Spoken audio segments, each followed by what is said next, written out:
नमस्कार दोस्तों, need to know पर आप सभी लोगों का एक बार फिर से स्वागत है। भारत जहां पूजे जाते हैं अनेकों देव, किसी के दिलों में बसते हैं संकट मोचक हनुमान, तो वहीं पूजे जाते हैं देवों के देव महादेव। यहाँ आस्था बसती है लोगों के दिलों में और सिद्धि विनायक हर लेते हैं सभी कष्टों को। भारत एक ऐसा देश है जो स्थान है 3 करोड़ देवी देवताओं का, इसीलिए भारत कहलाता है देवी देवताओं का देश। जहां देवों के देव महादेव जी के पुत्र गणेश का नाम लेने से सारे कार्य पूर्ण हो जाते हैं, तो संकट मोचक हनुमान हर लेते हैं सभी संकटों को। इन्हीं देवी देवताओं में से एक है सबके दुलारे, सबके प्यारे बाल गोपाल श्री कृष्ण, जो निवास करते हैं अपने भक्तों के दिलों में। और ये सभी भक्त अपने प्रभु के दर्शन करने के लिए खिंचे चले आते हैं उस नगरी में जहां पूरी होती हैं सभी की मनोकामनाएं। 4 धामों में से एक जो कहलाता है द्वारकाधीश। आज की इस वीडियो में हम जानेंगे उस नगरी के बारे में जो जानी जाती है भगवान श्री कृष्ण की नगरी, द्वारका नगरी। तो फिर इंतजार किस बात का, चलते हैं आज श्री कृष्ण की नगरी द्वारका नगरी की रहस्यमयी यात्रा पर, जहां जानेंगे इसके अनसुलझे रहस्यों के बारे में।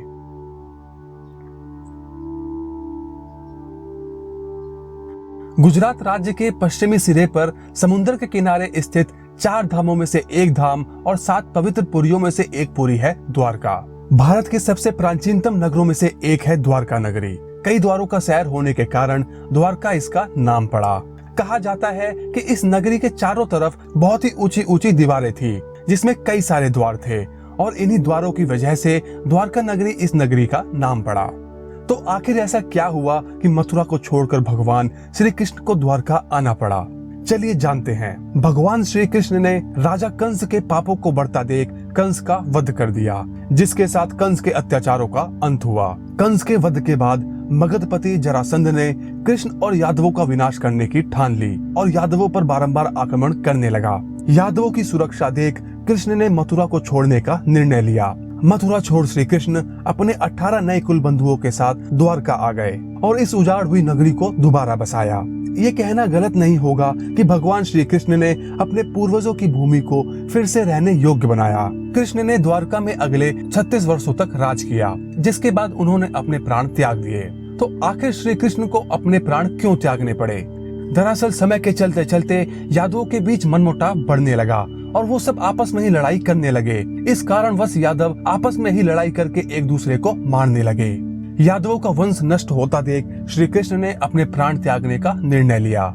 द्वारका के समुद्र में डूब जाने के बाद और यादवों का कुल नष्ट हो जाने पर श्री कृष्ण के परपौत्र वज्र द्वारका के यदुवंश के अंतिम शासक बचे, जो यादवों की अपनी लड़ाई में जीवित बच गए थे। द्वारका के समुद्र में डूब जाने के बाद अर्जुन वज्र तथा शेष बची हुई यादव महिलाओं को हस्तिनापुर ले आए और श्री कृष्ण के परपौत्र वज्र को मथुरा का राजा घोषित किया। तो आखिर ऐसा क्या हुआ था कि द्वारका नगरी नष्ट हो गई? क्या किसी प्राकृतिक आपदा से नष्ट हुई थी द्वारका, या फिर किसी बाहरी ताकतों ने द्वारका को नष्ट किया था? द्वारका के इन समुद्री अवशेषों को सबसे पहले भारतीय वायुसेना के पायलटों ने समुद्र के ऊपर से उड़ान भरते हुए देखा था। लेकिन एक समय ऐसा भी था जब लोग कहते थे कि द्वारका नगरी एक काल्पनिक नगरी है, लेकिन इन खोजों ने साबित कर दिया कि द्वारका नगरी कल्पना से परे असल जिंदगी में भी मौजूद थी। बहरहाल जो शुरुआत आकाश में शुरू हुई, उसको नौसेना ने जमीन पर खोज करके पूरा कर दिया। इस खोज का सबसे बड़ा श्रेय जाता है आर्कियोलॉजिस्ट प्रोफेसर SR राव को। साल 1969 से 1980 में प्रोफेसर राव और उनकी टीम ने समुद्र में 560 मीटर द्वारका नगरी की दीवार को खोज निकाला। साथ ही खोज में वहां पर कई बर्तन भी मिले जो 1528 ईसा पूर्व से 3000 ईसा पूर्व के थे। पहले 2005 फिर 2007 में भारतीय पुरातत्व सर्वेक्षण के निर्देशन पर भारतीय नौसेना के गोताखोरों ने द्वारका नगरी के कई अवशेषों और नमूनों को बाहर निकाला। इन शोधों से पता चला कि द्वारका नगरी में कई मंदिर और बड़े बड़े महल भी थे, लेकिन ये सभी अब इस समुद्र में समा चुके हैं। इस खोज में नौसेना के गोताखोरों ने कई पुराने पत्थरों को भी बाहर निकाला। इन सभी नमूनों को पूरी संतुष्टि के लिए बाहर जांचों के लिए भी भेजा गया, और जो सामने आया उसने सभी को हैरान कर दिया। ये अवशेष इतने पुराने थे कि इनके इतने पुराने होने की किसी ने कल्पना भी नहीं करी थी। 40,000 वर्ग मीटर के दायरे में किए गए उत्खनन में कई बड़े अवशेष बरामद हुए, जो इस ओर इशारा करते थे कि कभी ये नगर काफी विशाल हुआ करता था, जहां बड़े बड़े मंदिर और विशाल भवन मौजूद थे। इस उत्खनन को समुद्र के साथ साथ जमीन पर भी किया गया, जहां 10 मीटर की गहराई में सिक्के और कलाकृतियां भी बरामद हुई। 2001 में किए गए एक शोध से यह साबित हुआ कि इस स्थान पर मानव निर्मित नगर के अवशेष मौजूद हैं, जो करीब 32,000 वर्ष पुराने हैं और करीब 9,000 वर्षों से समुद्र में विलीन है। अब सवाल ये उठता है कि आखिर द्वारका नगरी समाप्त कैसे हुई? चलिए जानते हैं। वैज्ञानिकों का मानना है कि जब हिमयुग समाप्त हुआ तो समुद्र का जलस्तर बढ़ गया और उसमें देश दुनिया के कई तटवर्ती शहर डूब गए, जिसमें से एक द्वारका भी थी।